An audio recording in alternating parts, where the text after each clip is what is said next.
మీరు చూడాలనుకున్నదే మీరు చూస్తున్నది SV99 న్యూస్. దొంగలు ఇళ్లల్లోకి చొరబడడం, దోచుకోవడం సర్వత్రా మామూలు విషయమే. కానీ అదే దొంగలు ఓ పేరున్న ప్రజాప్రతినిధి ఇంట్లో చొరబడితే, కట్టుదిట్టమైన భద్రత మధ్య అడుగడుగునా సెక్యూరిటీ బలగాల మధ్య ఉండే బడా నేతల ఇళ్లకే దొంగల బెడద అంటే ఇక సామాన్య జన పరిస్థితి చెప్పేదేముంది? ఇంతకీ అసలేం జరిగింది? ఆ ప్రజాప్రతినిధి ఎవరా అని ఆశ్చర్యపోతున్నారా? బీజేపీ ఎంపీ డీకే అరుణ ఇంట్లో తాజాగా దొంగలు హల్చల్ చేశారు. హైదరాబాద్ నగరం జూబ్లీ హిల్స్ ప్రాంతంలో ఉండే ఎంపీ డీకే అరుణ ఇంట్లో దొంగలు చొరబడడం ఇప్పుడు రాష్ట్రమంతా చర్చనీయాంశమైంది. నిన్న అర్ధరాత్రి బీజేపీ ఎంపీ డీకే అరుణ ఇంట్లోకి ఓ దుండగుడు చొరబడినట్లుగా సమాచారం.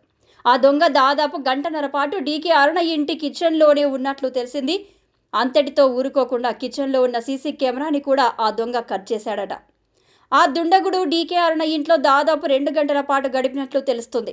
బడా నేత ఇంటికే వచ్చి ఇలా ప్రవర్తించడం వల్ల రేపు ఎలాంటి పరిణామాలు ఎదుర్కోవలసి వస్తుందోనని ఆ దొంగ కనీసం ఊహించి కూడా ఉండడు అంటున్నారు పలువురు. ఈ విషయంపై డీకే అరుణ వాచ్మెన్ ఇచ్చిన ఫిర్యాదుతో పోలీసులు గాలింపు చర్యలు చేపట్టారు. ముసుగు, గ్లౌజులు ధరించి ఆ దొంగ ఇంట్లోకి చొరబడి కిచెన్ హాల్ సీసీ కెమెరాలు ఆఫ్ చేసినట్లు వాచ్మెన్ ఫిర్యాదులో పేర్కొన్నాడు. అయితే దుండగుడు వచ్చిన సమయంలో డీకే అరుణ ఇంట్లో లేరట. ఇప్పటి వరకు ఆ దుండగుడి గురించి సమాచారం లభించలేదు. జూబ్లీ హిల్స్ పిఎస్గా ఈ ఘటనపై కేసు నమోదైంది.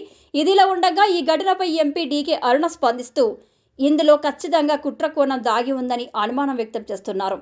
ఈ మేరకు తనకు భద్రత పెంచాలని డిమాండ్ చేస్తున్నారు.